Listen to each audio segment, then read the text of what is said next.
Hello बच्चों, कैसे हो? उम्मीद करता हूं बढ़िया होंगे। तो आज फिर मैं आ गया हूं आपको। आज हमारा 7वां दिन है और फिर से मैं 5 इंपॉर्टेंट क्वेश्चन आपको कराऊंगा जो कि बार बार आपके पेपर में आएंगे और 2024 में हमें अपनी सीट लेनी है, ये हमारा विश्वास है और सफलता आपकी प्रयास हमारा मिलकर करते हैं। फिर से 5 सवाल, चलिए शुरू करते हैं। पहले नंबर सवाल नंबर 1 देखते हैं। एक पेटी में 400 आम है। ये प्रश्न ऐसा इसने बच्चों का दिमाग खराब कर रखा है, बार बार पेपर में आ जाता है, बार बार पेपर में। एक पेटी में 400 आम है, 3/25 आम खराब हो जाते हैं और शेष आमों का 11/16 भाग बेच दिया जाता है। शेष बचे आमों की संख्या क्या है, आपको यह बताना है।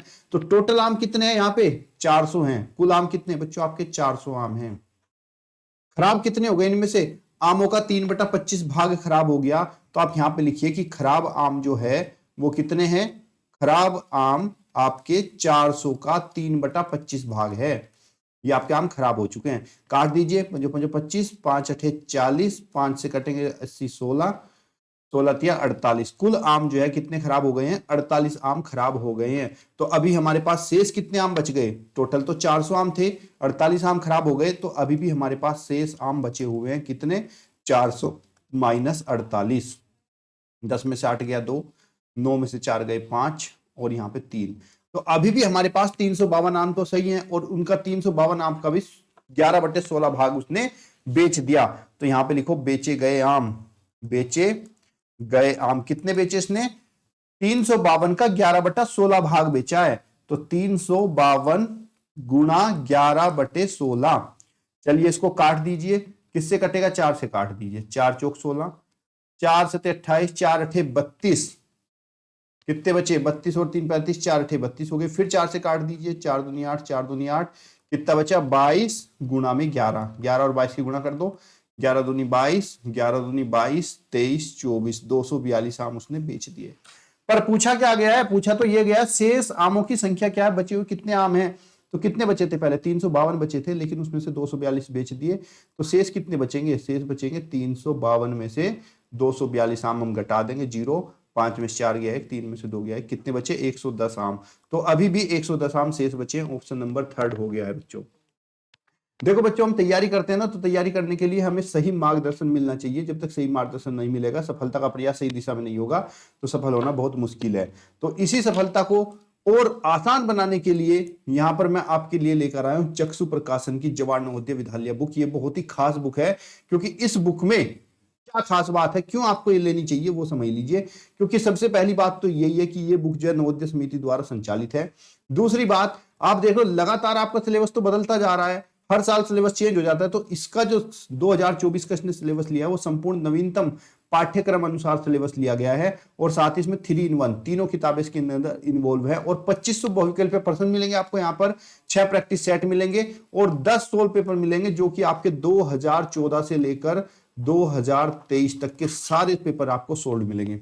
उसके बाद अगर आपको और ज्यादा तैयारी करनी है तो उसके लिए आप नवोदय का प्रैक्टिस सेट भी ले सकते हैं चक्षु प्रकाशन का, जो कि इसमें आपको 20 प्रैक्टिस सेट मिलेंगे, साथ ही साथ 5 सोल्व पेपर मिलेंगे और 1800 से ज्यादा आपको बहुविकल्पीय प्रश्न मिलेंगे। तो आपको अगर ये बुक लेनी है तो अपने नजदीकी स्टॉल से ले सकते हैं, या फिर आपका जो लिंक है इसका डिस्क्रिप्शन में दे दिया गया है।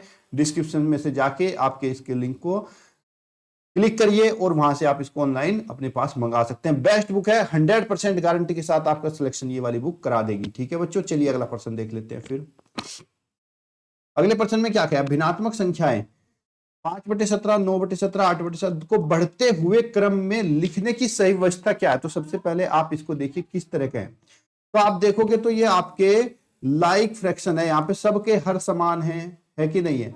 तो अगर सबके हर समान होते हैं तो उनको बढ़ते हुए क्रम में लिखने के लिए उनके अंश को बढ़ते हुए क्रम में लिख दो, वही आपका बढ़ते हुए क्रम की व्यवस्था हो जाएगी। तो यहां पे देख लिए बढ़ता हुआ क्रम क्या है? 10 9 8 5, 10 9 8 5, ये आपका क्या है? इसका बढ़ते हुए क्रम में लिखना है। बढ़ते हुए मतलब छोटे से बड़ा, ही तो बड़े से छोटा नहीं होगा। तो आपको क्या लिखना है? 5 8 9 10, 5 8 9 10, ये आपका ऑप्शन नंबर 4 राइट आंसर।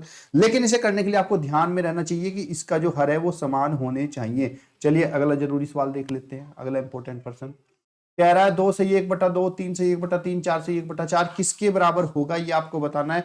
तो बच्चों सबसे पहले इस सवाल को क्या करेंगे, हम ठीक करके लिखेंगे। 2 दूनी 4 और 1 5, 5/2, 3 तिया 9 और 1 10, 10/3, गुणा 4 चौक 16 और 1 17, 17/4 को जो कट रहा है काट दीजिए, 2 पंजे 10 हो गया।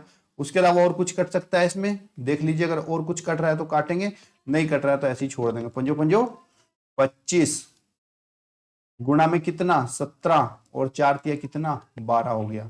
अब देखो कटेगा तो है नहीं, अब आपको तो ऑप्शन लगाना है ना, सोल्व थोड़ा ही करना, आपको तो ऑप्शन लगाना। ऑप्शन में देख लीजिए किसके हर में 12 बचा हुआ है, हर में यहाँ पे 12 है, यहाँ पे नहीं है, नहीं है तो यहाँ पे 12 है, यही आपका आंसर होगा। और उसको भाग करके आप हल करोगे तब भी आपका यही आंसर होगा। ये होता है बच्चों स्मार्ट तरीका सवाल करने का। अगला सवाल है आपका 3/4 और ये खाली स्थान 20, तो इसमें बताना कौन सी संख्या आएगी। तो बच्चों जो खाली स्थान है इस पर आप x लिख लिया करो, और उसके बाद आपको क्या करना है, ये इसका मान बताना है मुझे, यानी कि जो x बराबर है क्या लिखोगे आप, x के जो जस्ट सामने की गुणा नंबर होगा ये 4, इसको बटे में लिखिए और इनकी आपस में गुणा कर दीजिए अंश में लिख के, 20 गुणा 3, 4 से 20 काट दो, 4 पंजे 20, तो x बराबर कितना हो जाएगा आपका 15। राइट आंसर ऑप्शन नंबर 4 है। एक तरीका और भी ऐसे करने का, दूसरा आपका 3/4 बराबर x/20, आप ऐसे भी पता कर सकते हो। 4 के पहाड़े में 20 कितनी बार आया, 5 बार, 4 पंजे 20 हुआ, तो 3 के पहाड़े में 5 बार क्या आएगा, 3 पंजे 15, तब भी आपका ऑप्शन यही सही माना जाएगा। ठीक है बच्चों, तो ये अगला प्रश्न देख लेते हैं। कह रहा है कि 2/5 और 3/4 का योग को किस रूप में लिखा जा सकता है। योग जोड़ना नहीं है, सिर्फ रूप बताना है। तो मैंने आपको बताया था 2/4 प्लस 3/4 को हम जब लिखते हैं तो आपको क्या करते हैं, बस तिरछी गुणा करते हैं, इसकी गुणा इधर, इसकी गुणा इधर, उनके आपस में। चले करके देख लेते हैं। 2 गुणा 4 प्लस 5 गुणा 3 बटे में 5 गुणा 4, कहीं पे है लिखा हुआ 2 4 3 5, और 5 गुणा 4 ये वाला आ जाएगा। ठीक है, क्योंकि यहाँ पे क्या है, यहाँ पे नीचे प्लस प्लस कभी होता ही नहीं है, और ये तो दोनों ही गलत हैं, तो ऑप्शन नंबर 1 आपका राइट आंसर होगा। तो ये बच्चे थे आपके 5 सवाल, इनको याद कर लीजिए, रट लीजिए, समझ लीजिए, और इनके जैसे और सवाल अपनी किताब से लगाइए, 100% सिलेक्शन होगा। और वीडियो को लाइक शेयर करिएगा। धन्यवाद। जय हिंद, जय भारत।